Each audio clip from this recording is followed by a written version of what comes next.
What's going on, guys? Welcome to the vlog. I hope everyone's having a fantastic day today. Before we get started today, I want to say thank you to all the new subscribers that have subscribed to the channel lately. It does mean a lot to me that you guys are here. If you're new to the channel and you have not yet subscribed, well, consider doing so because it is 100% for free and you guys can always change your mind later. In today's video, we're going to talk about what to like daily commuting on a Yamaha R1, what is good and what is bad about the bike. I'm gonna give it to you straight and I'm gonna be honest with you guys with it. But before we do that, I'm gonna give a little update on the Yamaha R6. So this bike will be 100% a track bike, so we're slowly turning her into a track bike. As you guys can see, the windscreen's gone. I ordered a more racing style windscreen and a cowl hood. I removed the rear set. These tires are brand new, so I will be taking them to the track and abusing the crap out of them. Next set of tires that I buy, it's gonna be slicks. Sorry, I couldn't think of that any faster. The sun is rising and the horizon. It's a beautiful day, or a beautiful morning here in Florida. So without further delay, let's just get right to it. God bless America. And to begin with, this bike, it's very loud. It's very, very loud. And if you live in a community or a residential area, you're gonna wake up about everybody in that neighborhood. Like I said, this bike is loud. You can be easy on the throttle, and it's gonna be less loud, but overall the bike's gonna be really, really loud, especially if you choose to go with an aftermarket exhaust, which is honestly, in my opinion, the play. The factory one is just, like I said, very restrictive. So yeah, no, this bike can be very loud, so I guess that could be a plus or a minus, depending on what kind of degenerate you are. Next up on my thoughts on Yamaha R1 is this bike has a lot of power. And with a lot of power comes great responsibility. But no, this bike has a lot of power, and you're not going to really be able to enjoy it if you're riding this bike in, stop and go traffic, rush hours, etc. This bike likes going fast. This bike was made to go fast. And if you're not going fast, then what are you doing? Get off of the R1! No, honestly, this bike enjoys going really fast. Maybe you're not going to be able to fully take advantage of the power band or the way that the bike sounds or how fun this bike is. And now, with such power comes a lot of heat. And when I mean heat, I don't mean from the police. I mean from the exhaust.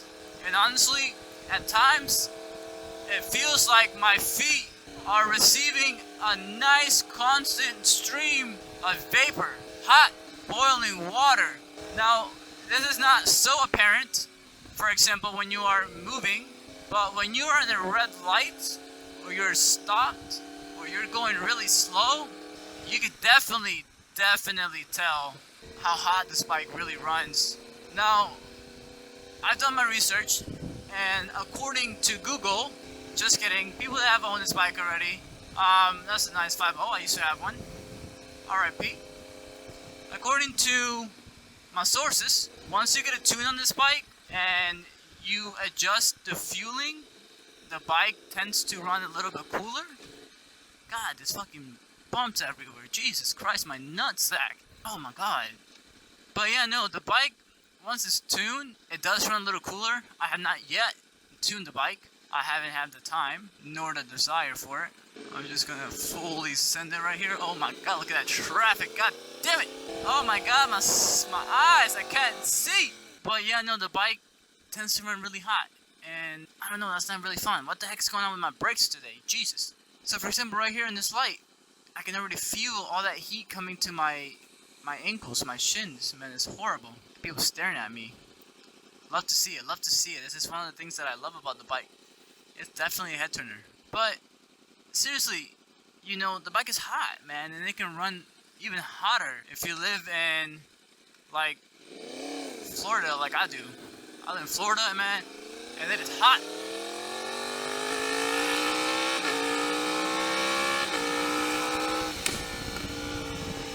Love the bike, man.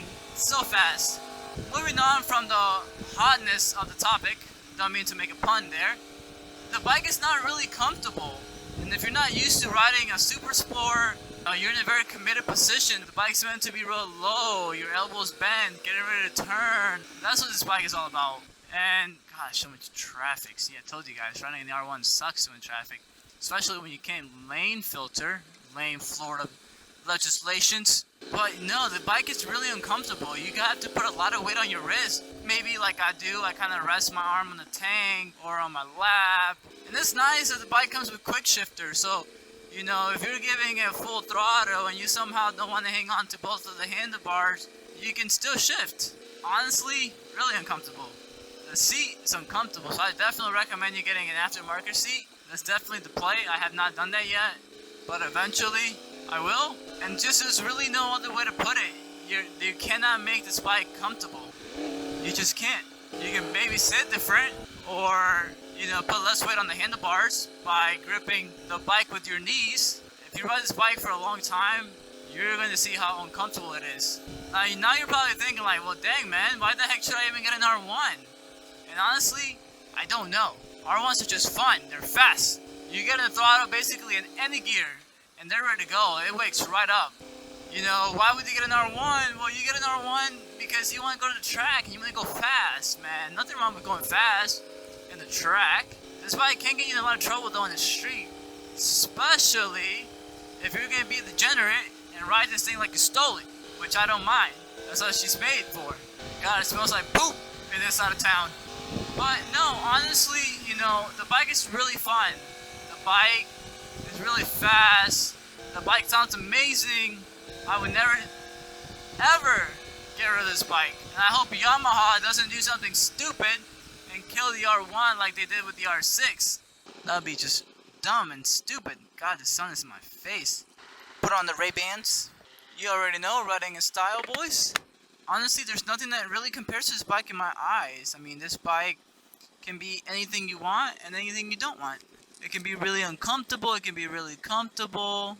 If you're weird like that, you find this comfortable. Like, I feel like if my nutsack was a nutcracker and you used a nutcracker to crack the nut, that's what it feels like. A lot of weight on them. The bike is tall. I'm a shorter rider, so my feet already hardly ever touch the ground unless I use my riding technique, which one foot on the peg and the rear brake, the other foot right on the ground.